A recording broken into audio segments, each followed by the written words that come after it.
Nagbabalik ang PTV Sports ngayon. Kasama natin rito sa studio ang two-time Southeast Asian Games medalist and multi-time Philippine National Open champion na si Anfernee Lopena. Good morning! Good morning, sir. Good morning, Yes, Penny. sir. Alam kong basketball fan ang tatay mo, Yes po, Anfernee, yes po. sa Yes po. pangalan mo. Anfernee, Penny, welcome to the show. Yes, At thank you, sir. Thank you, ma'am. glad you could join us so soon since yung success na nakuha mo sa ICTSI Right.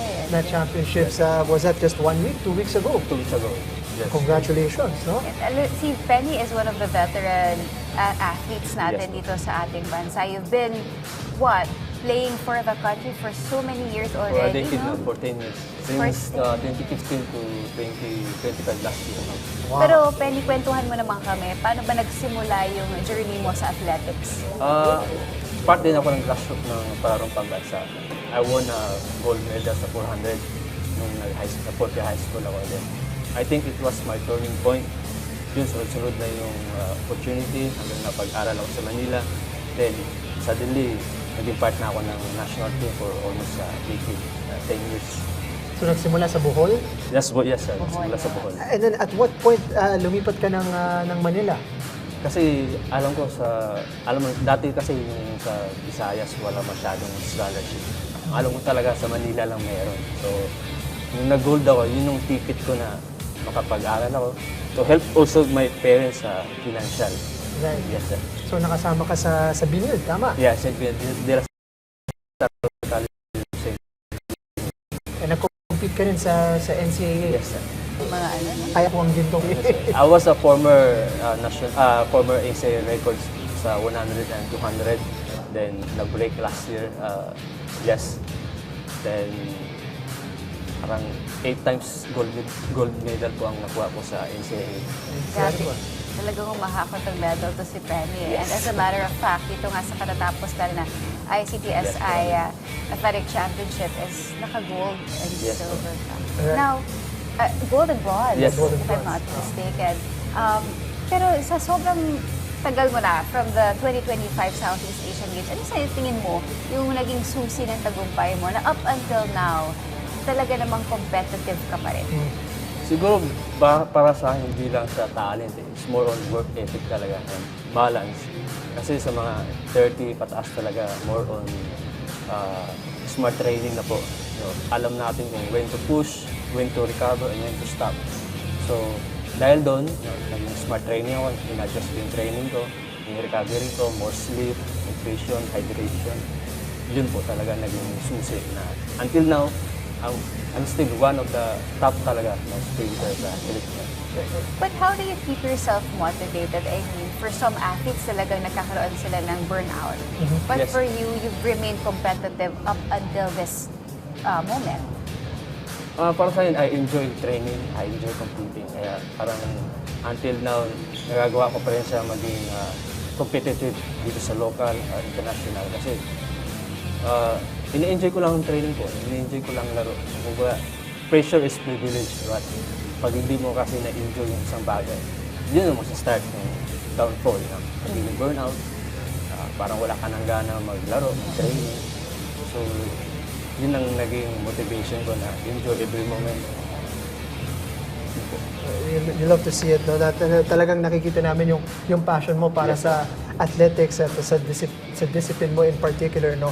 Pero ikaw may unique perspective ka kasi dahil sa tagal mo sa athletics, nakikita mo rin yung progress ng sport as a whole, no? Yes, So ano masasabi mo kaya sa progress nung quality ng mga nagko-compete when you started hanggang sa ngayon sa 2025? Noon kasi or kumbaga sa opportunity ng laro, nung naabutan na yung panahon, kumbaga palarong pambansa lang talaga yung mga laro na yun. Ngayon, sobrang dami na may mga Batang Pinoy, Philippine Open, mga Patapawit, which is good for the sports, especially sa mga younger athletes.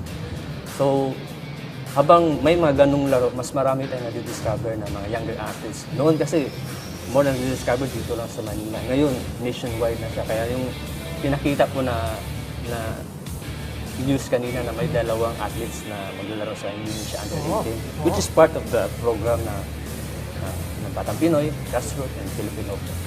So much more exposure Yes, sir. ngayon para Yes. sa mga Yes, sir. up-and-coming athletes. Yes, sir. Yes, sir.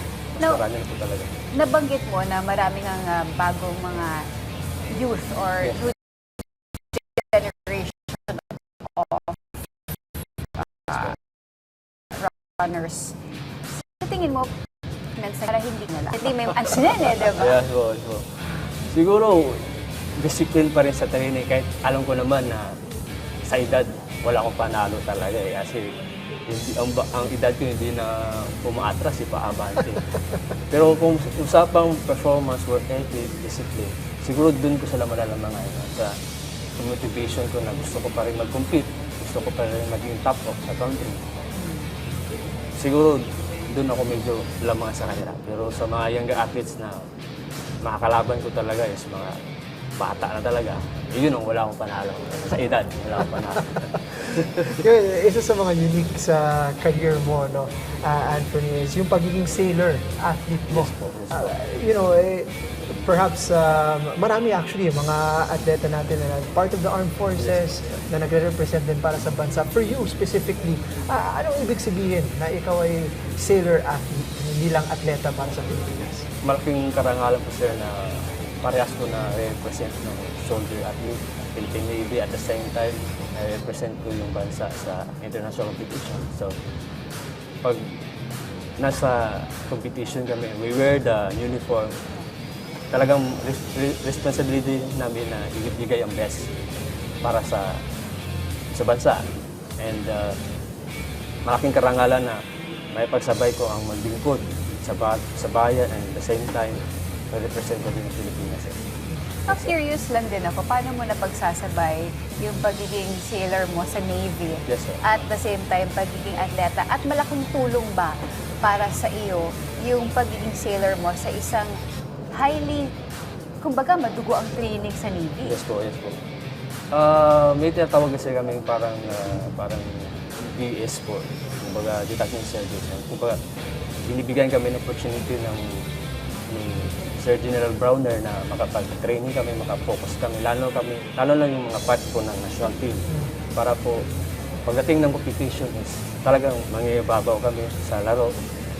Kaya po, pasalamat kami kay Sir na kahit nasa serbisyo kami, binibigyan kami ng pagkakataon na mag-training, i-showcase yung talent namin, hindi lang bilang isang sundalo, hindi bilang isang atleta. Ngayon, baliban sa pagiging sundalo, pagiging atleta, ngayon nagiging coach ka na rin. Yes, sir. Dahil sa experience mo, ay nagbibigay mo na rin siya sa susunod na henerasyon. Para sa iyo, ano yung number one na ipinapayo mo sa mga tinuturuan mo ngayon ng mga atleta? Kasi mga atleta kasi medyo na ngayon, mga titigas ulo talaga, hindi natin maiwasan. So, lagi kong sinasabi sa kanila, hindi lang talent ang dahilan. Kumbaga, trust the process. Kasi sa athletics po talaga, it takes time. Marami na sumusuko, 6 months pa lang, pag hindi nila nakita ang resulta, ayaw na sila. Kaya sabi ko na, si Usain Bolt niya, sabi niya 4 years siya nag-training para makuha ang 9 seconds. Ano pa kaya tayo na 6 months pa lang? So trust the process, no? Tiwala ka sa proseso kasi hindi mo alam sa isang competition, doon ka pala dadating. Doon ka madidiscover, doon mo makikita yung potential. Wow. Pero very kumbaga significant yung sinabi ni Penny na nung panahon niya talagang yung mga atleta very focused. Yes po. Ngayon sabi ni Penny, pasaway. So, Pasaway. paano mo sila dinidisiplina? Paano mo sila ninomotivate?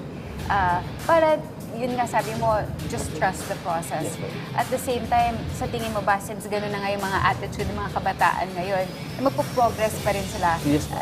lalo na sa larangan ng athletics? Bilang coach kasi po, sa athlete kasi, ang iniisip mo lang yung sarili po na.